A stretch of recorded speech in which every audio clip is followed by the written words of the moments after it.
Hello दोस्तों, जीव विज्ञान की इस वीडियो में आप सभी का स्वागत है। पिछली वीडियो में हमने संघ टीनोफोर, प्लैटीहेलमिन्थीस, एस्कीहेलमिन्थीस और एनेलिडा के बारे में पढ़ा था और मैंने आप सभी को एक प्रश्न दिया था। वो प्रश्न यह है और इसका उत्तर अपनी कॉपी में लिखकर लाने को कहा था। निश्चित ही आप इसका उत्तर लिखकर लाए होंगे, तो आइए इसका उत्तर जान लेते हैं। तो यह है इसका उत्तर और आपको कुछ इस प्रकार से ऐसे प्रश्नों का उत्तर परीक्षा में देना है। आज हम क्या पढ़ेंगे? आज हम संघ आर्थ्रोपोडा, संघ मोलस्का, संघ इकाइनोडर्मेटा और संघ हेमिकॉर्डेटा के बारे में चर्चा करेंगे। आइए शुरू करते हैं। संघ आर्थ्रोपोडा ये प्राणी जगत का सबसे बड़ा संघ है। ये अंग तंत्र स्तर के संगठन, खुले परिसंचरण, द्विपार्श्व सममिति, त्रिकोरिक, विखंडित तथा प्रगुही प्राणी है। आर्थ्रोपोडा का शरीर काइटिनी वही कंकाल यानी काइटिन एक्सोस्केलेटन से ढका होता है। इनका शरीर 3 हिस्सों में विभाजित होता है: सिर, वक्ष और उदर। और इनमें संधि युक्त पाद यानी जॉइंट अपेंडेजेस पाया जाता है। आइए इनकी कुछ और महत्वपूर्ण बातों पर चर्चा करते हैं। इनमें श्वसन अंग क्लोम, पुस्त क्लोम, पुस्त फुफ्फुस अथवा श्वसनिकाओं के द्वारा होता है। इसमें संवेदी अंग जैसे श्रृंगिकाएं, नेत्र और संतुलन पुट्टी यानी स्टैटोसिस्ट और बैलेंस ऑर्गन होता है। ये एक लिंगाश्रयी यानी डायशियस तथा अंड प्रजक यानी ओविपेरस होते हैं। इनमें निषेचन आंतरिक तथा परिवर्धन प्रत्यक्ष अथवा अप्रत्यक्ष होता है और उत्सर्जन के लिए इनमें मैलपिगी नलिका यानी मैलफिजियन ट्यूब्यूल्स पाए जाते हैं। अब हम आर्थ्रोपोडा के आर्थिक महत्व और उसके उदाहरणों को जानेंगे,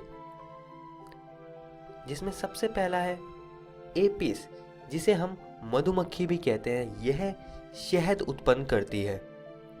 दूसरा है बॉम्बैक्स यानी रेशम कीट, यह रेशम उत्पन्न करता है। और तीसरा है लेसिफर, जिसे हम लैक इंसेक्ट भी कहते हैं और यह लैक उत्पन्न करता है। रोग वाहक कीट, तो जो इसमें सबसे पहला है वह है एनोफिलीज, दूसरा है क्यूलेक्स और तीसरा है एडीज। अब हम इसके कुछ और उदाहरणों को जानेंगे, थोड़े से और उदाहरण। यूथ पीड़क टिड्डी, जिसे हम लोकस्टा भी कहते हैं, और जीवित जीवाश्म लिमुलस, जिसे हम राज करकट किंग क्रैब कहते हैं। और यह सारे उदाहरण आप सभी दोस्तों को याद रखने हैं। और यहाँ पर संघ आर्थ्रोपोडा समाप्त होता है। आइए आगे बढ़ते हैं। संघ मोलस्का, ये प्राणी जगत का दूसरा सबसे बड़ा संघ है। ये प्राणी स्थलीय अथवा जलीय अंग तंत्र स्तर के संगठन, द्विपार्श्व सममिति, त्रिकोरिक तथा प्रगुही है। ये चित्र एप्पल स्नेल का है, जो कि मोलस्का का एक सदस्य है। इनका शरीर अखंडित होता है, जो कि सिर यानी हेड, एक अतरंग ककुत यानी विसरल हम्प और पेशीय पाद यानी मस्कुलर फुट में विभाजित होता है। इनका शरीर कैल्शियम युक्त शेल से ढका होता है, जिसे हम काल्केरियस शेल कहते हैं। इनकी कुछ और बातें जो आप सभी दोस्तों को याद रखनी है वो है प्रवार यानी मेंटल, क्लोम यानी गिल जो कि श्वसन तथा उत्सर्जन में सहायक हैं। सिर पर संवेदी स्पर्शक पाए जाते हैं। इनके मुंह के पास रेती के समान का अंग होता है जिसे रेडुला कहते हैं। आइए कुछ और महत्वपूर्ण बातें संघ मोलस्का की जानते हैं। ये एक लिंगाश्रयी तथा अंड प्रजक होते हैं। परिवर्धन लार्वा द्वारा होता है। और संघ मोलस्का के उदाहरण हैं, पहला है ऑक्टोपस जिसे हम बेताल मछली भी कहते हैं। दूसरा है पिंक टाडा जिसे हम मुक्ता शुक्ति कहते हैं। और तीसरा है लॉलीगो जिसे हम स्क्विड भी कहते हैं। और यहाँ पर संघ मोलस्का समाप्त होता है। आइए आगे बढ़ते हैं। संघ इकाइनोडर्मेटा। इनके पास कैल्शियम युक्त अंतःकंकाल पाया जाता है, इसलिए इन्हें हम इकाइनोडर्मेटा यानी शूल युक्त शरीर वाले जीव कहते हैं।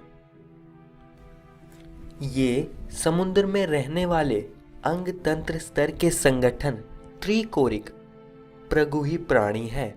इनमें वयस्क में अर्य सममिति होती है तथा लार्वा में द्विपार्श्व सममिति होती है। दोस्तों, संघ इकाइनोडर्मेटा की कुछ और महत्वपूर्ण बातों पर चर्चा करते हैं। इनमें पाचन तंत्र पूर्ण होता है। जल संवहन तंत्र इस संघ की विशेषता है जो कि चलन, भोजन पकड़ने तथा श्वसन में सहायक है। ये एक लिंगाश्रयी है जिसमें निषेचन सामान्यतः बाह्य और परिवर्धन अप्रत्यक्ष होता है। दोस्तों, अब हम इसके कुछ उदाहरणों को जानेंगे। पहला है इकाइनस जिसे हम समुद्री अर्चिन भी कहते हैं।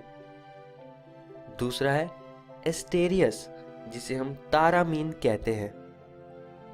तीसरा है ओफियोरा यानी भंगुर तारा। और चौथा है एंटीडॉन जिसे हम समुद्री लिली भी कहते हैं।